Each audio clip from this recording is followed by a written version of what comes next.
Visa Directory Visa လမ်းညွှန်အစီအစဉ်လေးမှာအမေရိကကိုသွားဖို့အလဲ Visa ရှောက်မယ်ဆိုရင်ဘာတွေပြင်ဆင်ထားဖို့လိုအပ်လဲဘလို့အရာတွေကအရေးကြီးပြီးဘာတွေကိုရှောင်သင့်လဲဆိုတာလေးရယ်ကျောင်းသား Visa ရှောက်မယ်ဆိုရင်လိုအပ်တဲ့ကျောင်းလက်ခံစာရွက်တွေအတွက်လိုအပ်တာလေးတွေကိုပြောပြပေးသွားမှာဖြစ်ပါတယ်ပထမဆုံးပြောပြပေးချင်တာကတော့ US Visit Visa အတွက်အရေးပါတဲ့ Travel History အကြောင်းပါ Travel History ဆိုတာက US Visit Visa B1 B2 မှာအဓိကထားပြီးကြည့်တဲ့အချက်တွေကတစ်ခုပါ Visa လျှောက်ပြီးဆိုရင်အလုပ်အကင်ဝင်ငွေတွားရောက်လည်ပတ်မဲ့ခရီးစဉ်ကုန်ကြမဲ့ခံမှန်းကုန်ကြငွေ Estimate Budget Plan နဲ့အတူလူတွေ့ Interview ကအစားအကုန်အရေးကြီးပါတယ်Travel History ကလည်းအရေးကြီးတဲ့အချက်တစ်ခုပါခရီးသွားမှုတဲ့နိုင်ငံလေးတစ်ခုပဲရှိတယ်ဆိုရင် interview ဖြေတဲ့အခါကိုယ့်ဘော်ထင်မြင်ချက်မကောင်းနိုင်ပါဘူးဒါကြောင့်မိမိရဲ့ budget နဲ့နိုင်တဲ့နောက်ထပ်တစ်နိုင်ငံဒါမှမဟုတ်နှစ်နိုင်ငံလောက်သွားထားမယ်ဆိုရင်ပိုပြီးကောင်းပါတယ် Visa တကူတကတင်စရာမလိုတဲ့ Asian ကဆိုရင်မြန်မာ passport holder တွေအတွက် Visa free ပေးတဲ့နိုင်ငံတွေရှိပါတယ်အဲ့ထဲမှာ budget အရာ tourist friendly ဖြစ်တဲ့နိုင်ငံတွေဆိုရင်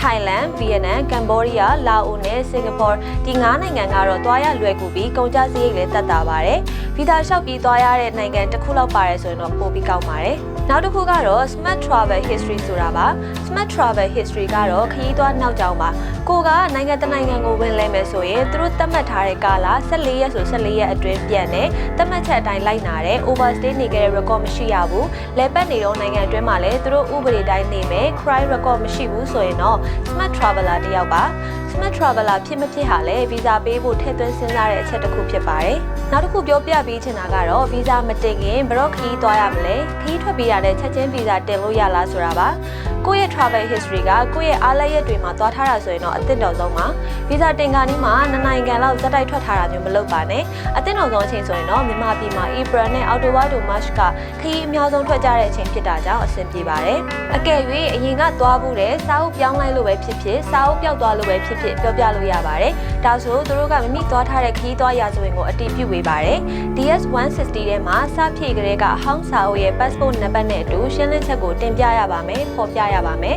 ။ဒါဆိုအဲ့ဒီသွားထားတဲ့နိုင်ငံကိုကိုယ့်အတွက် travel history အဖြစ်ယူပေးပါတယ်။နောက်အရေးကြီးတဲ့အချက်ကတော့ Form D160 ကိုသေချာမှန်ကန်စွာဖြည့်ပြီးလိုအပ်တဲ့စာရွက်စာတမ်းတွေကိုသေချာပြင်ဆင်ဖို့လိုပါတယ်။လိုအပ်တဲ့စာရွက်စာတမ်းအများစုကတော့လေလက်မှတ်အသွားအပြန် trip plan, hotel booking, bank statement အလုပ်လုပ်နေတဲ့သူဆိုရင်ခွင့်ရတဲ့စာရွက်နဲ့မိမိမှာပိုင်ဆိုင်မှုတွေရှိတယ်ဆိုရင်ပိုင်ဆိုင်မှုတွေကိုပြလို့ရပါတယ်။ US Visit Visa အတွက်လူတွေ့ interview ကလည်းအရေးကြီးတာကြောင့်သွားရောက်မဖြေခင်မှာသေချာစွာလေ့ကျင့်သွားမယ်ဆိုရင်အဆင်ပြေနိုင်ပါတယ်။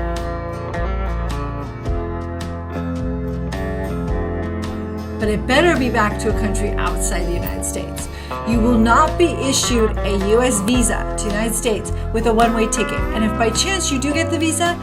unlikely you're going to get through Border Patrol if you only have a one-way ticket. Because a one-way ticket implies that you are not leaving the United States. You're going to stay in the United States longer than you should or permanently.So make sure, number one, you have a round trip ticket booked and with you not only at your interview, but make sure when you're entering the US, you have a round trip ticket. Number two thing not to do at your US visa interview. Don't show ties back to your home country. You must show you have ties back to your home country, the country you're leaving from to go temporarily to the US.You must show them and prove to them that you have a reason to return back home. Either family, bank accounts, job, property, businesses, something that ties you back home and the reason why you're only temporarily going to stay in the United States. If you don't have ties to your home country, they're going to make the assumption that you have no reason to come back and you have no reason to leave the US.Therefore, unlikely that they're going to approve your visa. So make sure you have ties and you bring proof of that to your interview. Three things not to do is talk about a US citizen, boyfriend, girlfriend, spouse, or very immediate relative. If you have a US citizen boyfriend or girlfriend or fiance or spouse or immediate relative in the United States,Do not talk about that at your interview.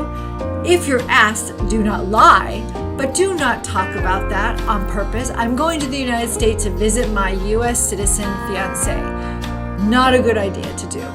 You do not want them to have any reason to believe that you are going to remain in the United States permanently because you have access to a US citizen person that could sponsor you for a green card when you arrive. Therefore, it is not a good idea at a visa interview to talk about your US citizen, spouse, partner, mother, brother, whatever it is. You don't want to talk about them unless you're asked. If you're asked, you do not lie at any interview, you tell them the truth. But there's no need to bring up that fact when you're in your interview. US student visa နဲ့ visit visa နဲ့ကလိုအပ်တဲ့စာရွက်စာတမ်းတွေကတော့တိတ်မကွာပါဘူး US student visa အတွက်အရေးကြီးဆုံးကတော့ကျောင်းကလက်ခံကြောင်းစာရွက်ပါဒါကြောင့်အရေးဆုံးလုပ်ရမှာကကျောင်းလျှောက်ရမှာပါကိုတက်ချင်တဲ့မိသားနေချင်တဲ့မြို့ပေါ်မူတည်ပြီးကျောင်းကို online ကနေရှာနိုင်ပါတယ် US college တွေကိုစာလျှောက်တော့မယ်ဆိုရင်အရေးဆုံးလိုအပ်တာတွေက passport ပါအဲဒီ passport ကကျောင်းလျှောက်ဖို့အနည်းဆုံးသက်တမ်း6လရှိရပါမယ်နောက်တစ်ခုကပညာရေး certificate လိုအပ်ပါတယ်ပညာရေး certificate ဆိုတာက10တန်းအောင်လက်မှတ်ဒါမှမဟုတ်ပွဲလက်မှတ်အမှတ်စရင်းမူရင်းနဲ့ notary လိုပါမယ်ကျောင်းလျှောက်ဖို့အတွက် English test result လိုပါမယ် US ကတော့တော်တော်များများ Duolingo ဖြည့်လက်ခံပါတယ်အမှတ်ကတော့80-85လောက်ရထားရင်လျှောက်လို့ရပါတယ်နောက်တစ်ခုကတော့ financial statement ကျောင်းပေါ်မူတည်ပြီး balance certificate bank transaction လိုအပ်တဲ့ခါဆိုရင်ဘဏ်စာအုပ်ပြပေးရပါတယ်များသောအားဖြင့်ကျောင်းတွေက balance certificate နဲ့ရပါတယ်ဘယ်လောက်ပြရလဲဆိုတာကတော့အကြောင်းပေါ်မှာမူတည်ပါတယ်နောက်တစ်ခုကအကြောင်းလျှောက်ရင် application fees ဒါကအကြောင်းဘက်ကိုပေးရတာပါဒေါ်လာ50နဲ့ဒေါ်လာ100လောက်ထိအကြောင်းပေါ်မူတည်ပြီး꿰နိုင်ပါတယ်အခုပေါ်ပြပါအချက်တွေရှိရင်တော့အကြောင်းလျှောက်လို့ရပါပြီအကြောင်းကလက်ခံတဲ့စာရွက် I-20 ကတော့တချို့အကြောင်းတွေက2ပတ်လောက်နဲ့ချပေးသလိုတချို့အကြောင်းတွေကတော့1လလောက်ကြာတတ်ပါတယ်